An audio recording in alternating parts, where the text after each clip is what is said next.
여러분 안녕하세요. 2월 14일 월요일 금주 시장 전망 및 투자 전략 시작하도록 하겠습니다. 주말 잘 보내셨습니까?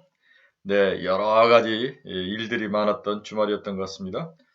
저는 뭐 금요일 날 부산 스터디 모임 잘 갔다 왔고 한 20명 정도 친구들이 모여서 아주 뭐 피 터지게 목소리 터지게 제 생각을 이야기하고 같이 공부하고 왔던 의미 있는 시간입니다.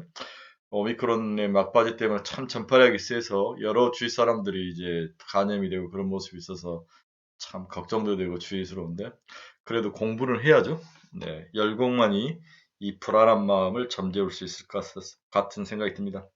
여러분들 주말 내내 마음이 되게 힘드셨죠? 네, 이 장이 과연 어떤 모습으로 전개될지 월요일이 불안하다는 친구들도 참 많았고 저희 우리 카페 친구들은 참 걱정 많으신 분도 많고 또 담담하게 받아들인 친구분도 많고 그렇던 아주 뭐 다사다난했던 네, 그런 주말이었던 것 같습니다.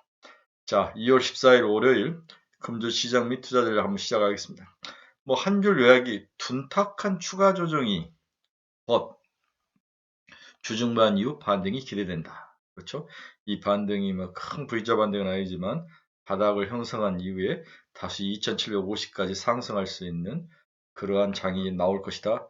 먼저 오늘하고 내일 정도는 둔탁한 추가 조정이 나오겠죠. 그렇죠? 네, 오늘 정도 나오면 거의 다 나올 것 같은데 장 초반 둔탁한 조정이 나오지 않나. 하지만 장이 중후반에는 여러 가지 요인에 의해서 다시 또 반등을 하는 그런 모습이 나올 거로 예상을 하고 있습니다. 너무 미국이 쫄았어요. 그렇죠? 너무 쫄았고 너무 심하게 반응을 하고 있다는 거죠. 그만큼 시장 심리가 무너져 있고 수급이 공백이 심하고 미래에 대한 불안한 예측이 시장을 리딩하고 있다고 볼 수가 있을 것 같습니다. 구독, 좋아요 많이 좀 눌러주십시오. 자, 이번 주 시장 전망이죠. 다음 주가 아니라 우크라이나 사태 전망은 어떻게 되는가? 우크라이나 사태? 그렇죠. 우크라이나 사태 전망은 어떻게 되는가? 제가 지난주 며칠 전 이제 토요일 아침에 방송을 할 때 이런 이야기를 했죠. 이건 정치적 수싸움이다. 누가 유리한 고지를 선점하기 위해서 가장 강력하게 밀어붙이고 있는 것인가 이 싸움인데 일단은 16일이라는 D-Day가 정해졌습니다. 여러 가지 뭐 인공위성 측정이나 여러 가지 통신 감청 등을 통해서 종합을 해 보니까 러시아가 16일을 D-Day로 보고 있는 것 같다. 이렇게 이야기를 하는 쪽이 많이 있는 것 같아요. 올림픽도 끝나가고 이런 날을 치고 들어올 것 같은데 날짜가 밝혀지면은 그때 누가 침공을 하겠어요? 바보가 아닌 이상. 그런데 여기서 푸틴이 과거에 이제 KGBI 출신으로서 정보 공작이 능하다는 거죠. 그래서 미국 쪽에서는 이러한 그 KGB 정보 공작에 오바마도 그렇고 많이 당했다고 그러더라고요. 지금 대치기를 많이 하는데 정보를 막 풀어버리고 공개를 하는 거죠. 소련이 이러이러게 하고 있다, 이러이러게 하고 있다, 모든 가능성의 차단을 글로벌에 있는 모든 사람들이 이야기하면서 소련의 입지를 굉장히 줄이는 거죠. 그래서 소련에게 더 많은 지시와 관심을 갖게 하고 정보를 풀어버리는 겁니다. 이 전략을 설리반이 지금 쓰고 있는 거죠. 네. 여기 한번 뭐 특보가 설리반이 그런 전략을 쓰고 있는데 미국도 옛날같이 호락호락하게 당하지는 않는 것 같습니다. 그만큼 바이든이 경험인 만큼 바이든이 부통령 시절에 아주 뭐 저기 푸틴과 사이가 안 좋았다는 이야기도 많이 나오는데 그렇습니다. 그리고 둘 다 국내 정치 환경에서 인기가 급락 중에서 뭔가 모멘텀이 필요한데 이 전쟁 시나리오를 서로가 서로의 어떤 그 자기들의 어떤 지지율을 올리기 위한 수싸움으로 시작되는 거죠.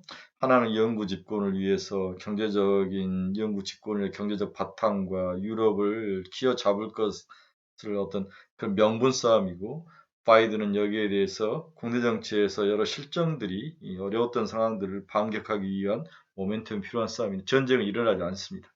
제가 봐서는 16일까지 불안한 요소만 확장적인 전쟁이 일어나지 않을 것 같아요.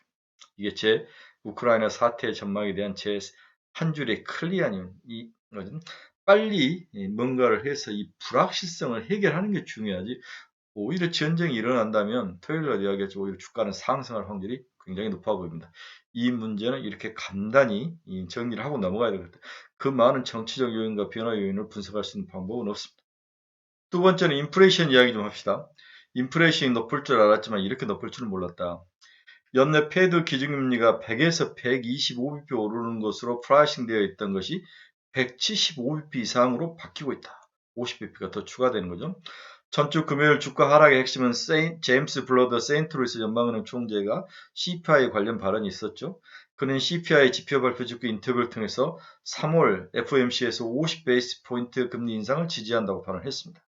이는 단순 강경파의 우려 정도로 봐야 하나 인플레이션이 꺾이지 않으면 7월까지도 100bp 인상 가능성을 열어놓을 것으로 예상을 하고 있습니다.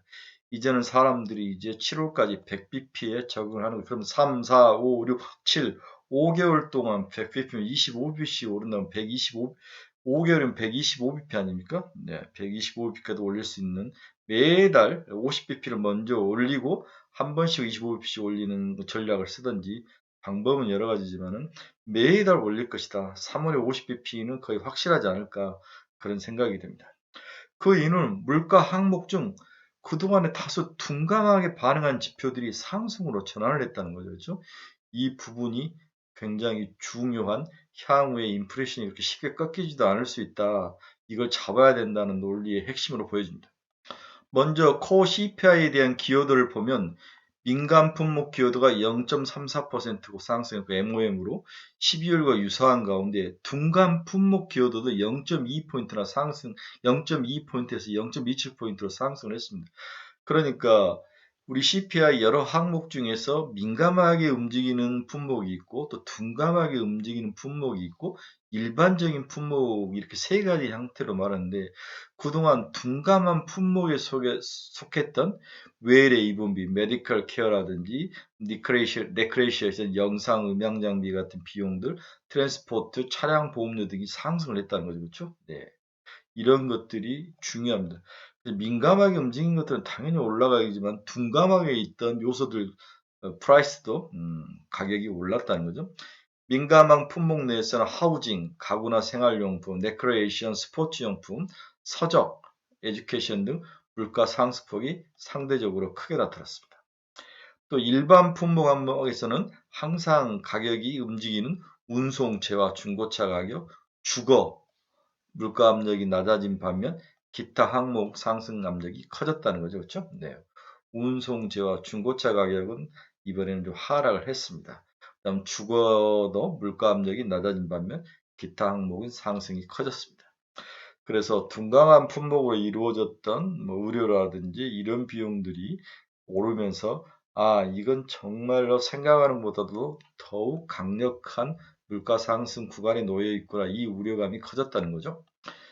자, 종목군별 코어 CPI 기여도를 봅시다. 운송재와 12월에는 0.21%인데 0.9% 운송재와는 빠졌죠. 운송 서비스는 0에서 0.6으로 증가를 했고 주거는 0.18에서 0.2로 하락을 했네요. 즉 이렇게 하늘색으로 나타난 것들은 하락을 했습니다. 중고차 가령하고 주거 비용은 하락을 했고 나머지들은 전부 하얀 것으로 된 상승을 했죠. 의료비 0.03에서 0.07, 교육 제로에서 0.01, 레크레이션 0.03에서 0.04, 의복 0.04에서 0.04, 주거 관리는 0.06에서 0.08, 그리고 기타가 0.0에서 0.09, 기타가 크게 올랐네. 뭐가 기타에 속한지 모르지만 이렇게 운송재와 중고차 가격과 주거 렌트 비용을 제외하고는 전부 다 전월비 상승하는 그러한 모습을 보였습니다. 결국 굉장히 둔탁한 조정이 예상이 된다는 거죠. 중고차 가격이 오르고 있지만 앞으로 수개월 전처럼 중고차 가격 급등이 지연될 가능성은 낮아지는 것은 그나마 다행이죠. 차량용 반도체 쇼티지가 정점 통과로 자동차 생산 및 판매 등이 반등이 그렇게 쉬워 보이지는 않습니다. 생산 및 판매는 반등을 하죠. 이렇게 반등을 하면서 중고차 가격이 빠지는 거니까 신차를 구할 수 없어 중고차 시장으로 쏠렸던 수요는 점차 완화될 것으로 전망이 되고 있습니다.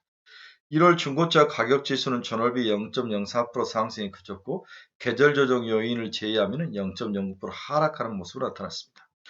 주거비는 주택가격에서 시차를 두고 상승 압력이 가시화되고 있습니다. 9월 이후 매월 전월비 0.4%씩 올랐는데 전년 대비 상승 속도가 빠른 것은 전부 다 기저효과가 있기 때문이라고 볼 수 있죠. 2월 이후에는 YY로 상승폭이 줄어들 가능성이 일단 커 보입니다. 이 단어가 굉장히 무의미한 언어로 말처럼 들릴지 모르죠. 예상을 그냥 다들 2월 정도면 깎이겠지 했다가 2월에 가서 또 얻어맞았을 때는 이제 충격이 큰 거지만 일단은 2월 정도에 피크를 칠 것이다. 이런 생각들을 가정을 해봐야 될 것 같습니다.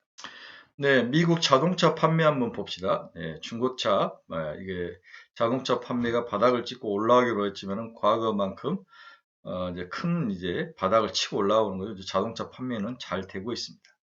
그래서 신차가 공급이 되고 있다는 의미죠. 네, 공급 측면에서 문제를 해결해. 그러니까 중고차 가격이 아주 뭐 피크를 치다가 하락을 했다가 살짝 다시 오르는데 여기 보시 살짝 꺾이는 그러한 모습이 나타나는 거죠.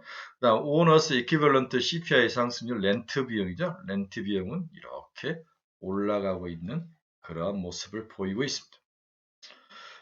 자, 그러면 우리의 그 다음에 단계의 그 관심사는 인플레이션은 언제 피크아웃 할 것인가? 그렇죠? 인플레이션이 보통 2월이라고 우리가 말들을 하는데 정말 2월에는 인플레이션이 피크아웃을 칠 것인가? 이 퀘스천에 대해서 클리어하고 명확한 답이 필요한 것 같아요. 먼저 글로벌 인플레이션의 주요 원인 제공처인 중국 시장에 대한 분석이 필요합니다. 중국 PPI가 인플레 피크아웃의 첫 번째 관문인데 중국의 생산자 물가지수는 올 16일 수요일 날 냈는데 발표가 매우 중요합니다. 우리는 이 지표를 글로벌 인플레이션의 체인의 첫 단추로 보는데 작년 10월 고점이 13.5%를 찐 후에 2개월 연속 둔화됐다는 거죠. 그렇죠? 1월 지표에 대한 현재 컨센서스도 9.4%로 전월비 10.3% 대비 하락할 것으로 전망돼 그나마 다행입니다. 그래서 먼저 세계 공장이고 세계 소비의 기본인 중국에서 PPI가 지속적으로 하락할 거라는 가능성은 그러한 또 전망은 나름대로 글로벌 인플레이션의 그 최악의 국면은 좀 벗어나고 있는 게 아닌가 그렇게 볼 수가 있는 거죠. 그래서 10.3%가 우리가 11월 달에 예상이 되고 있는 거죠. 그렇죠? 네. 13.5%를 11월에 찍고 12.9, 10.3으로 하락을 하고 있습니다. 그래서 뭐 9.3%까지도 이제 하락을 할 거로 예상을 하고 있는 거죠, 이제. 예. 1월에 9.3, 2월에는 1월은 10.3, 2월은 9.3%까지 하락할 거다. 이렇게 예상을 해봅니다. 특히 중국 PPI가 향후 6개월, 6월까지 지속적으로 수차를 낮출 것으로 예상을 하고 있다는 게 굉장히 고무적입니다. 이에 대한 확인이 우리가 16일 이번 주 수요일 10시 30분에 바로 장 시작하자마자 발표가 되기 때문에 굉장히 관심을 갖고 봐야 됩니다. 이제는 이제 중국 PPI까지도 우리가 관심을 가지고 봐야 될 상황이네요. 그렇죠? 미국의 인플레이션인데 기대 이상으로 껑충 뛰어올라 깜짝 놀라게 했지만 다음 달 2월 지표를 피크아웃을 전망하고 있는 만큼 중국 PPI가 선행성을 확보한다면 2월에 어느 정도 피크를 치고 내려올 거라는 가정과 확신들이 시장에 좀 일어나면서 기술적인 반등은 충분히 할 수 있을 거로 예상을 해봅니다. 따라서 이번 주 수요일 날 발표될 중국 PPI 지수가 정말 중요한 나름대로 그 가름을 할 수 있는 그런 기준점이 될 거다. 이런 생각을 해보게 됩니다.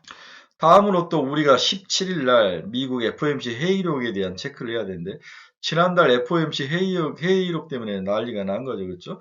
그리고 이제 그 내용 속에 굉장히 공격적인 내용이 들어가면서 이제 불씨가 돼서 인플레이션에 대한 우려감이 커졌는데 이러한 우려가 지난주 이번 그 FOMC 미팅 QT는 다음 달에 한번 상의를 해보자 이렇게 회의 말을 하고 이제 파웨일이 넘어간 거지 않습니까? 그렇죠? 네. 12월 의사력의 충격이 적지 않았던 만큼 가드를 올리고 한 발짝 다가서는 전략이 더 안전해 보인다. 좀 조심할 상황은 있다. 그렇죠? 1월 달에 회의했던 내용들이 의외로 충격을 줄 확률도 있다. 그러면 16일 날 중국은 좀 좋은데 17일 날 미국 쪽에서는 회의록을 봤더니 혹시 아주 매파들이 인플레이션에 대해서 강력하게 비난하고 걱정을 했다면 장또 먹고 터지고 할 확률이 굉장히 높아 보이니까 이번 주 수목까지는 굉장히 좀 조심해야 될 그런 상황이다. 변동성이 있을 거다. 이렇게 예상을 할 수 있겠죠. 네 번째로 임금 상승률은 최악의 경우를 벗어나고 있다. 최악의 경우를 임금 상승률. 그러나 올라가는 이후에 빠진 것이 많이 빠지지 않고 살짝 빠지고 옆으로 기거나 멈출 그 확률, 이 가능성도 있다는 것을 좀 기억을 해야 될 것 같아요. 2022년 1월 민간 부분 시간당 평균 임금은 전월비 0.8% 상승했습니다. 비관리직 생산직 임금은 작년 12월에 0.75 상승한 이후 1월에 0.64로 상승폭은 소폭 축소가 됐죠. 전년 대비로 보면 전체 5.7%에 비해서 비관리직 생산직은 6.9% 임금 상승폭이 컸습니다. 이는 저임금의 인력 부족 때문에 어쩔 수 없이 상승이 큰 거죠. 그러나 1월 임금 상승률이 높았던 이유는 첫째, 재계약 시즌이었던 1월이니까 임금 상승 압력이 일시에 반영이 됐죠. 여기다 노동력 공급 부족 여파로 의해서 1월 임금 상승률이 생각보다 컸습니다. 반면 임금 상승의 피크아웃 징후도 여러 곳에서 관찰이 되고 있는데 미국의 ECI 임금 상승률은 둔화가 주중이죠. QOQ로. 그 다음에 NFIB라고 전미 자영업자 협회에서는 임금 상승 계획이나 가격 인상 계획 지수가 하락을 하고 있습니다. 임금 상승 계획도 없고 가격도 물품 가격도 올릴 그런 계획이 꺾이고 있다. 이러한 좋은 이야기도 피크아웃 징후가 나타나고 있습니다. 또한 아동 수당이 일몰 이후에 경제활동 참가자가 상승을 하는 거죠. 그렇죠? 추후 노동력의 쇼티지 완화 및 이걸로 인해서 임금 상승의 둔화 요인도 작동할 수 있다. 이렇게 피크아웃 징후도 서서히 나타나고 있다는 것은 고무적입니다. 그래서 다양한 지표들이 우리들의 머리를 지금 아프게 하는데 일단은 경제활동 참가율이 증가하고 있죠. 그렇죠? 네. 이런 것들은 임금 상승률을 낮출 수 있고 이들이 시장에 나와야 서프라이 체인의 공급자 문제를 해결할 수 있는 거죠. 지금은 물품은 많은데 이것을 생산할 수 있는 트럭 운전사가 적다는 그런 단편도 있지 않습니까? 그렇죠? 네. NFIB 서베이에서 나는 향후에 임금을 더 줄 계획이 없다. 이 지수가 꺾이는 거죠. 그렇죠. 또 제품 가격을 인상할 그런 계획도 좀 없다. 이렇게 지금 서베이 지수에서 나오고 있으면 꺾이는 거죠. 피크아웃이 어느 정도 지난 그러한 좋은 단서도 나오고 있습니다. 하지만 전체적으로 민간이라든지 비관리직 생산직 인력 부족 현상은 지속되면서 지금까지는 계속 지수가 상승되어 있는 전체적인 모습은 있습니다. 자, 다섯 번째로 제가 앞에서도 이야기했지만 좋다. 임금이 피크를 치고 꺾일 확률인데 얼마나 꺾일 거냐도 정말 중요하죠. 언제 꺾일 거냐도 중요하고 꺾이는데 옛날에 우리가 임금 상승률 2% 이하로 떨어질 거냐? 그렇진 않다는 거죠.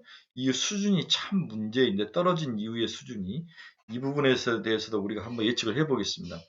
올해 2, 3월이 물가 상승률 피크일 가능성은 높아 보입니다. 매월 CPI가 0.5bp씩 5%씩 상승할 것을 가정을 해보면 정점은 일단 2월로 전망이 되죠. CPI 정점은 코어 CPI가 0.4에서 0.5% 상승을 가정한다면 코어 CPI는 올 3월로 예상이 되고 있습니다. 헤드라인 물가가 1Q부터 4Q까지 올간 0.5, 0.4, 0.2, 0.1% 상승률이 낮아진다고 가정할 경우 연가 헤드라인 물가는 5.8%, 4분기에는 3.3%까지 내려갈 것으로 계산할 수 있습니다. 많이 떨어져 올 연말에 3.3%네요. 유가가 기저효과로 인한 부분을 제외하고 코어는 헤드라인 지수보다 0.05에서 0.1%씩 높은 물가 압력을 가정할 경우 이 경우 연간 코어 물가는 5.3%, 4분기에 4.2% 정도에 준하는 계산하는 값이 나온다는 거죠. 그렇죠? 네. 그래서 유가를 빼더라도 가장 낮을 때가 4분기에 3.3에서 아주 이 케이스는 굉장히 이제 긍정적인 케이스일 때는 3.3이고 일반적인 케이스를 했을 때는 4.2% 정도로서 그렇게 물가 수준이 낮지 않다는 거죠. 그렇죠? 이 부분이 지속적으로 FOMC나 FRB 또 글로벌 중앙은행들에게 머리를 아프게 할 것 같습니다. 정점은 임박했지만 연말까지도 물가 상승률의 수준이 연준의 목표치를 크게 상승할 가능성이 농후해서 이에 대한 대비는 필요할 거로 보입니다. 자, 결론적으로 우리가 2분기에 헤드라인 CPI가 꺾이고 코어 CPI는 그 다음 달 3분기에 꺾이더라도 결국은 FOMC나 글로벌 이제 중앙은행들이 생각하는 그 정도의 물가 수준으로 내려오질 않을 것이다. 대부분 3% 이하로 보고 있는데 그렇게까지도 안 내려올 확률도 있다. 이 부분을 좀 이야기를 하고 있는 것 같습니다. 그러면 이러한 우울한 이야기만 있는 것만 아닌 것 같아요. 이 모든 것을 덮을 수 있는 것은 결국 오미크론이 종식이 되거나 세상 사람들이 오미크론을 무서워하지 않고 일하러 나왔을 때의 리오픈에 대한 가능성이 나타난다면 그게 글로벌적으로 나타나고 강력하게 나타난다면 이 모든 것을 다 이기고 덮을 수가 있는 거죠. 첫째는 리오픈으로 나오면 물가가 빠집니다. 이제 트럭 운전사도 나오고 딜리버리 할 수 있는 사람도 나오고 항공편에서 일할 수 있는 사람들도 나오고 이렇게 일하면 물동량이 증가하면 당연히 물가는 더 우리가 생각하는 3.3이나 4.2보다 훨씬 더 아래로 빠질 확률이 있습니다. 그래서 우리는 오미크론 종식에 배팅을 해야 되는 게 맞는 게 아닌가 그런 생각을 해보죠. 여러 리스크가 동시다발적으로 글로벌 주식시장에 악재로 작용을 하고 있으나 다만 오미크론 변이 바이러스 확산에도 불구하고 변곡점을 맞은 코로나19 정책은 주식시장 호재로 작용할 수 있을 전망이다. 확진자는 연일 급증하면서 사상 최대치를 하루가 멀다고 갈아치우고 있지만 중증도가 낮은 오미크론 특성상 방역 조치 완화 가능성이 높아졌다. 실제 유럽 국가들도 위 코로나 전환을 재추진하고 있는 가운데 독일은 백신 패스 의무화를 해제하기도 했고 영국 역시 확진자의 자가격리를 없앨 전망이다. 미국도 실내 마스크 의무화 방침을 해제하는 등 세계 각국에서 위 코로나 전환을 빠르게 전환을 시키려고 노력 중인 거죠. 한국 역시 밀 접촉자 추적 및 격리 완화를 비롯해 전자출입 명부서 작성 해제 등 방역 정책을 완화하는 방침을 지금 검토하고 있는 중이죠. 네, 우리나라 정부는 이미 방침이 쓴 것 같아요. 네, 오미크론은 열고 관리를 하자는 쪽으로 가는 것 같습니다. 이에 따라서 소비 심리 개선으로 리오프닝에 대한 긍정적인 환경이 지속될 가능성이 높아 보입니다. 국내 방역 완화, 내수 소비 부양에 대한 기대감을 가져도 좋을 타이밍이죠. 따라서 시장 방향성에 배팅하기보다는 그렇죠? 업종별 차별화에 집중하는 알파 전략을 추구하는 전략을 우리가 강력히 좀 생각을 해봐야 되는 게 아닌가 그런 생각을 해봅니다. 자, 마지막 결론 들어갑시다. 향후 시장은 주초 단기적 충격을 맞을 것으로 보이나 침공 날짜까지 예견된 상황에서는 침공이 불가능한 것으로 봐야 합니다. 이건 엄연한 협상력을 높이기 위한 정보통일부 푸틴의 오랜 여우 같은 노린수이며 미국 등 서방 국가들이 이미 감지하고 대책을 세우고 있어서 단기 충격에 그칠 가능성이 매우 높아 보입니다. 향후 주가는 현재 1월 중국 PPI 컨센서스는 9.4%로 전월 대비 1%가량 하락할 것으로 전망된다라든지 후행적으로 미국 CPI가 피크아웃할 수 있다는 긍정적 시그널을 작용할 수 있는 것으로 판단된다면 빠른 반등이 16일 중국 PPI를 보고 시장이 반등할 그 모멘텀이 될 수도 있습니다. 그러나 이제 한 가지 단점은 그 다음 날 미국의 이제 회의록이 발표가 되는 거죠. 회의록의 내용이 굉장히 또 충격적인 뭔가 일어난다면은 시장은 어렵겠죠. 이미 이제 7월까지 100bp 인상을 할 것이다. 올해 총 175bp까지 인상할 것이다라고 이미 시장에 알려진 이상 추가적으로 더 강력하게 나올 것은 이미 시장에 다 나온 것 같아요. 여기에 그동안 너무 공급 측면에서 미국을 괴롭혔던 LA 롱비치 항구 물류 적체 현상으로 대변되는 공급 사슬 정체 현상도 풀릴 것으로 보여 오히려 이러한 긍정적 요인들이 주 후반 반영되면서 회복이 나타날 거로 개인적으로 예상을 합니다. 우리가 이제 구글 어스를 통해서 미국 롱비치 항을 가끔 저도 보는데 미국 롱비치 항구의 하역 선박 정체 상황은 새로운 집계 범주인 25마일 이내에 있고 150마일까지 기준으로 한다면 전주 89척에서 76척으로 감소 중인 것은 그나마 다행입니다. 그렇죠? 네. Safety Air, Air Record Area인 150마일, 다음에 이 50마일 이 두 개를 합쳐서 보면 89척에서 이제 76척으로 이 범위인데 들어가 있는 배를 세어봤더니 줄었다는 거죠. 이제 핵심은 오미크론의 폐기 처분 과정의 속도입니다. 네, 처분. 네. 따라서 투자 전략은 성장주보다는 수익성과 성장성을 모두 갖춘 업계 일등주나 미오픈주 중에서 소비주 그리고 금리 상승 수혜주인 금융지주가 마지막으로 이제 인기가 있고 또 마지막으로는 일본 키옥시아 낸도 오염 반사 수혜주 이렇게 관심을 가지고 투자를 임해야 할 거로 보이고 있습니다.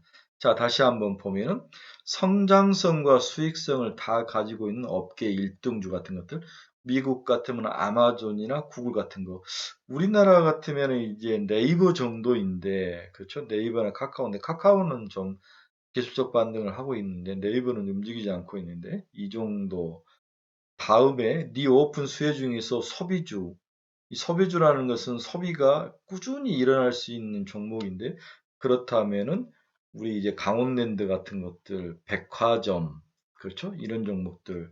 다음에 금리 상승 수혜주인 금융지주 같은 주식들. 그래가지고 마지막으로 최근 일본의 키옥시아와 웨스턴 디지털의 합작사에서 자회사에서 랜드가 오염물질이 발생하면서 2개월에서 3개월 정도 쉬어야 하는 랜드 생산에 대해 문제가 발생하는 이 어떤 그 한국과 미국의 반사 이익들 이런 것들 관련주로 우리가 투자를 좁혀서 본다면 나름대로 의미 있는 투자 전략을 세울 수 있지 않을까 이렇게 예상을 해봅니다. 마지막으로 여러분들이 늘 이런 거 좋아하시죠? 뭐 사야 되나 뭐 찍어주는 거 되게 좋아하시는데 마지막으로 이제 강원랜드 그렇죠? 네, 리오프닝 수혜주 35,000원 정도까지 봐야 될 것 같습니다. 일단은 해외에서 우리나라에 들어오는 것은 좀 시간이 걸릴 것 같아요. 그러나 우리나라가 풀어진다면 강원랜드는 난리가 날 것 같아요. 더화 가고 싶은 사람들이 너무 많죠. 주식도 안 되는데 강원랜드 가서 더화 가는 거죠. 그다음 FNF 같은 것들 리오픈 소비 수혜주 그렇죠? 네. 그다음에 금리 상승에서 바닥을 치고 올라오는 하나금융지주.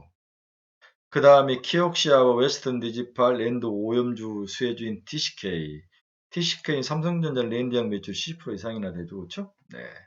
그다음 PSK, 웨스턴 디지털 모든 수혜주 그렇죠? 네. PR 스트림 장부를 하고 있는 세계적 경쟁을 가진 PSK. 이 정도는 한번 우리가 이번 주에 관심을 가지고 사볼 그러한 좀 브라이트한 종목으로 보고 있습니다. 자, 여러분 월요일입니다. 네, 주절주절 여러 이야기를 했는데 결국 오늘 정도 두들겨 맞고 내일 정도부터는 뭐 좀 반격할 수 있고 그 다음에 16일 중국 PPI가 나오고 17일 미국에 있는 FOMC 회의록 이 두 개가 가장 고비가 될 것 같아요. 이 고비로 문제가 없다면 반등을 조금 하는 그러한 양태. 이래서 일단 2700에서 2750 이 사이를 왔다 갔다 할 확률이 높다. 이렇게 예상을 해보는 거죠. 따라서 개별 종목 주식, 네, 그 다음에 성장주는 좀 버려라. 아주 소형주, 잡주, 성장주들은 사지 말고 이러한 강원랜드, FNF, 하나금융주, TCK, PSK처럼 뭔가 재료가 있으면서 현 시대의 상황에 맞는 그러한 어떤 재료를 가진 것들. 목표는 여기서 플러스 15% 정도죠. 먹고 팔아야죠. 장기적으로 들고 갈 종목은 아닌 것 같습니다. 자, 여러분들의 건강하고 멋지고 또 활기차고 오늘 고개 많이 빠진다고 머리 숙이지 말고 꿋꿋이 열심히 잘 먹고 튼튼히 잘 지내고 그다음 오미크론에 대해서 늘 조심하시고 그런 멋진 예, 그런 봄, 개나리와 같은 봄을 지키기 바랍니다. 네, 따사로운 햇빛처럼 여러분 마음속에도 좋은 일들만 있길 바랍니다. 여러분 감사합니다. 화이팅 힘내십시오.